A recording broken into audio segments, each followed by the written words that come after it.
Hi, welcome to my channel and please don't forget to like, comment and subscribe. Today I bring a topic about sea control by other means, Norwegian Coast Guard operation under international maritime law. The fall of the Soviet Union generated an international political and security environment drastically different from that of the Cold War.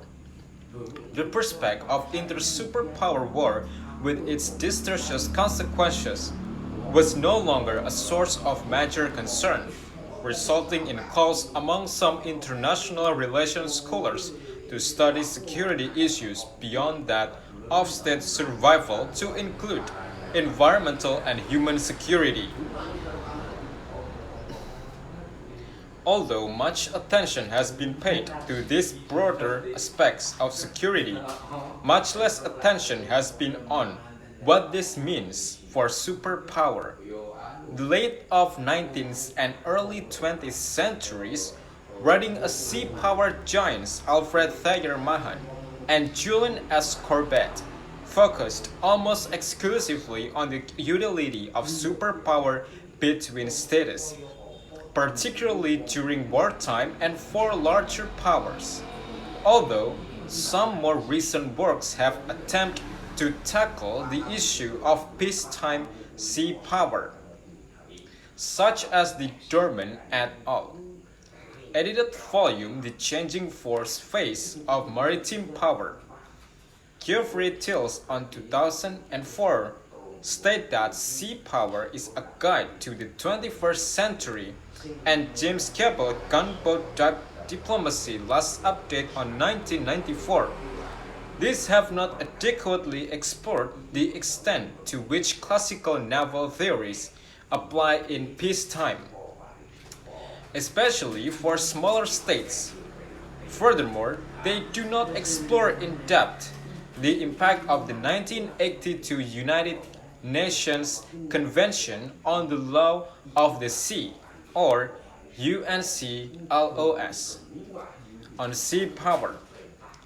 By exploring Norway's reaction to the development of UNCLOS, this assesses the continued silence of a classical naval strategy concept in an era when security concerns have been conceptualized.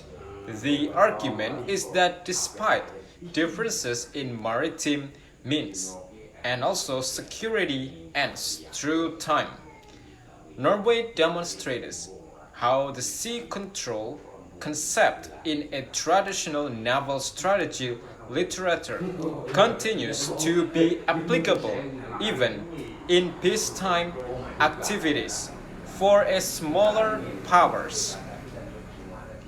Sea power, in a definition offered by Geoffrey Thiel, is the capacity to influence the behavior or other people or things by what one does at or from the sea, and is comprised of two elements, inputs and outputs. Inputs are the enablers of influence, while outputs are the forms of that influence.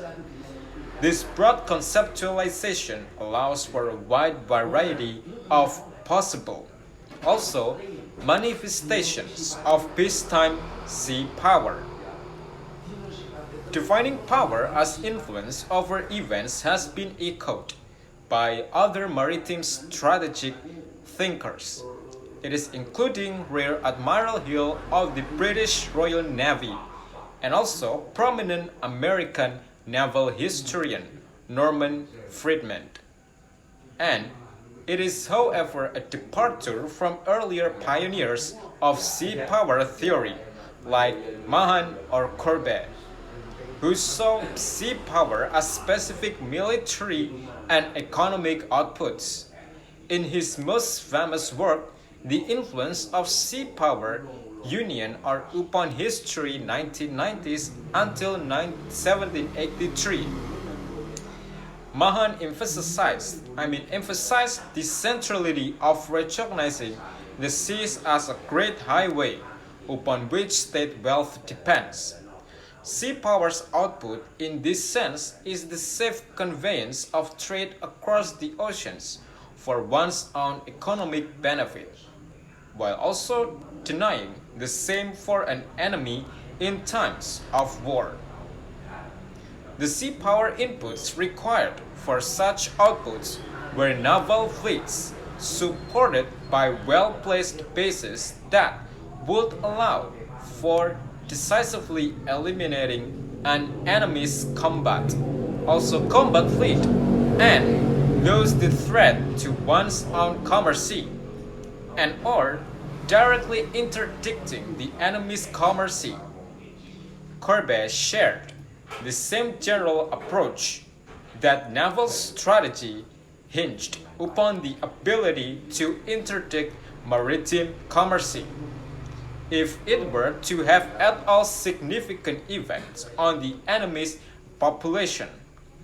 In his later work, Naval Strategy, Mahan echoed the appreciation more commonly attributed to the Corbe some of the principles of maritime strategy, that the primary output of the sea power is to enable amphibious operations, also enabling an army to strike at an enemy's land forces or territory through a coastal accesses.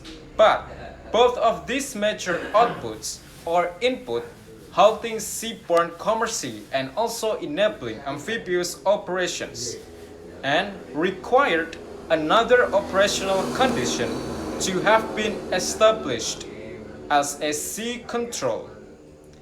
Also, paraphrasing Till's exploration of how the concept of a command of the sea and eventually transformed into sea control. Sea control is broadly defined as the ability to use of the seas and deny an opponent at the same. Also, not all sea powers or actors who possess some sea power are able to or interested in making use of this sea, and also they may be content with the latter half of the definition, termed sea denial. Ein Speller notes that while sea control has both positive and negative forms of the applicability, sea denial describes primarily a negative function. As a result, although sea control has both an operational means and also ends in its positive form, sea denial, as the negative subject of sea control, is primarily an end with little in the way of further operational objectives. So thank you for watching and don't forget to like, comment and subscribe.